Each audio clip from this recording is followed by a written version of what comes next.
నోటితో మాట్లాడుతూ నొసటితో వెక్కిరించేటటువంటి తంతే అమెరికా చేసేది. ఒకవైపున యుద్ధ విరమణకి మా ప్రయత్నాలు చేస్తున్నాం, శాంతి కోసం ప్రయత్నిస్తున్నాం అంటే ఇజ్రాయెల్ని కాసేపు తిడతది.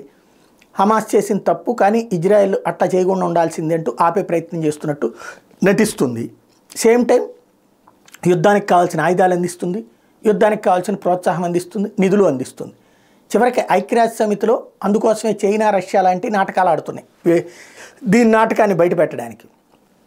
ఏమని కాల్పులని ఆపాలంటూ ఇజ్రాయెల్ని కోరుతూ తీర్మానం చేయడం, ఇజ్రాయెల్ని కోరటం కాదు ఆదేశిస్తూ తీర్మానం చేయడానికి ముందుకు వస్తే దాన్ని వీటో చేస్తామని అమెరికా ప్రకటించింది. వీటో అంటే 5 దేశాలకు, శాశ్వత సభ్యత్వ దేశాలను, ఈ 5 దేశాలకు వీటో పవర్ ఉంటుంది.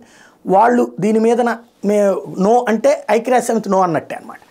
తద్వారా మిగతా 4 దేశాలు ఒకటన్నా సరే, ఓకే అన్నా సరే అది అవ్వదు. ఇప్పుడు ఇజ్రాయెల్ని కాల్పులు విరమించాలన్నటువంటి అంశాన్ని వీటో చేస్తానని అమెరికా అందంటే కాల్పులు జరగాలని అది కోరుకుంటోంది. ఇదే డబుల్ గేమ్.